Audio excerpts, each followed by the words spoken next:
Assalamualaikum warahmatullahi wabarakatuh. Perkenalkan, nama saya Amanda Fitria Bahar dari kelas Pendidikan Biologi D 2022 dengan NIM 122. Saya di sini akan mempresentasikan tentang Pancasila sebagai paradigma pembangunan.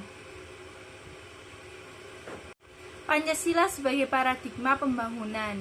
Sistem nilai acuan, kerangka acuan berpikir, pola acuan berpikir, dan sebagai sistem nilai yang dijadikan sebagai kerangka landasan, kerangka cara, dan kerangka menentukan tujuan bagi yang menyandangnya. Pancasila sebagai paradigma pembangunan di bidang politik, ekonomi, sosial budaya, hukum, HAM, kehidupan antar umat beragama, dan IMTEX. Yang pertama yaitu bidang politik. Pancasila dalam pembangunan politik harus dapat menempatkan kekuasaan tertinggi adalah dari rakyat, oleh rakyat, dan untuk rakyat, di mana sistem politik Indonesia yang sesuai dengan Pancasila sebagai paradigma adalah sistem politik demokrasi. Implementasi sosial politik Pancasila. Yang pertama yaitu penerapan dan pelaksanaan keadilan sosial. Yang kedua yaitu menjadi demokratis. Yang ketiga yaitu melaksanakan keadilan sosial dan penentuan prioritas kerakyatan.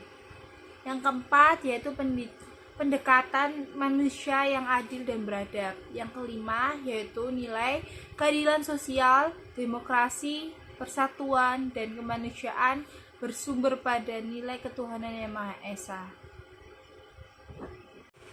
Yang kedua yaitu bidang ekonomi. Secara khusus, sistem ekonomi berpijak pada nilai moral Pancasila yaitu ketuhanan dan kemanusiaan. Pancasila sebagai paradigma pengembangan ekonomi lebih mengacu pada sila keempat Pancasila. Politik ekonomi kerakyatan lebih memberi kesempatan, dukungan, dan pengembangan ekonomi rakyat dengan cangkupan koperasi, usaha kecil, dan usaha menengah. Tujuannya untuk memenuhi kebutuhan manusia sebagai yang lebih sejahtera. Yang ketiga yaitu bidang sosial dan budaya. Berdasarkan sila Persatuan Indonesia, pembangunan sosial budaya dikembangkan atas dasar penghargaan terhadap nilai sosial dan budaya di seluruh wilayah NKRI. Hak budaya community dapat sebagai perantara antar hak negara dan hak asasi manusia.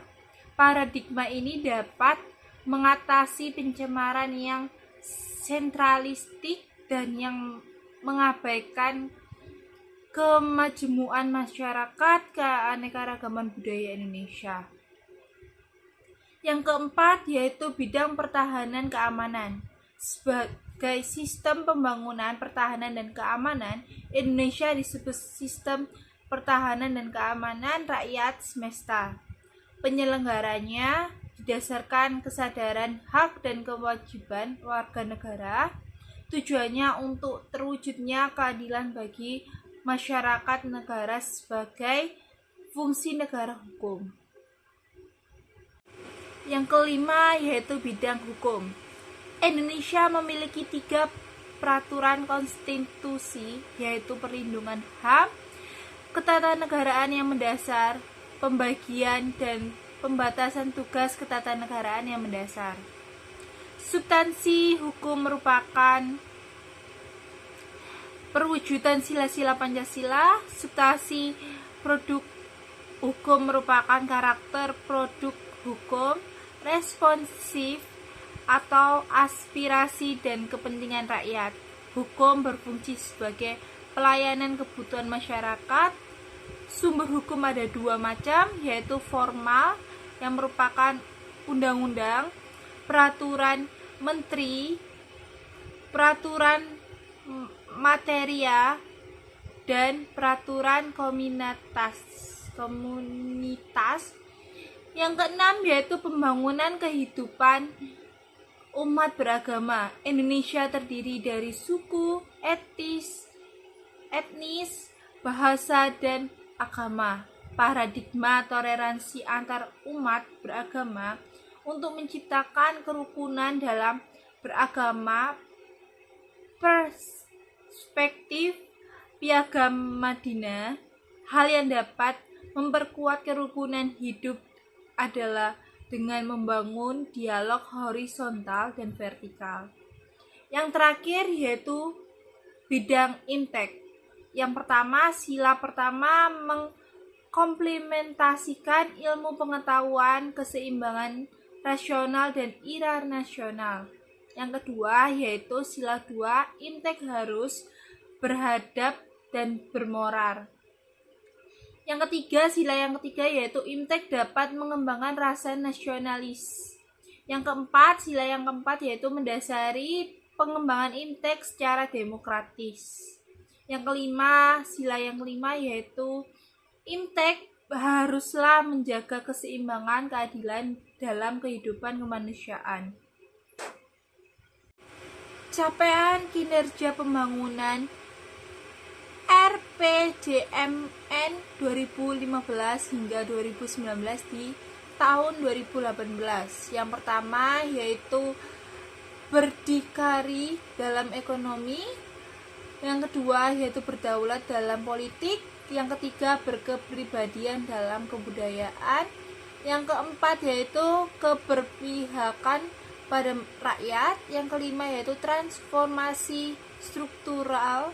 Yang keenam yaitu harga-harga terkendali. Yang ketujuh yaitu kemiskinan menurun. Yang kedelapan yaitu makin banyak warga yang bekerja. Yang kesembilan yaitu kualitas hidup meningkat. Yang kesepuluh yaitu konsentrasi penguasa aset mulai menyebar. Nawacita bidang ekonomi, Komite Ekonomi dan Industri Nasional. Yang pertama yaitu mewujudkan kemandirian ekonomi dengan menggerakkan sektor-sektor strategi ekonomi domestik. Yang kedua yaitu meningkatkan produktivitas rakyat dan daya saing di pasar internasional sehingga bangsa Indonesia bisa maju dan bangkit bersama bangsa-bangsa lainnya. Yang ketiga yaitu meningkatkan kualitas hidup manusia Indonesia melalui peningkatan kualitas pendidikan dan kesehatan, serta peningkatan kesejahteraan masyarakat. Yang keempat yaitu membangun Indonesia dari pinggiran dengan memperkuat daerah-daerah dan desa dalam kerangka negara kesatuan. Sekian yang bisa saya sampaikan. Wassalamualaikum warahmatullahi wabarakatuh. Bye-bye.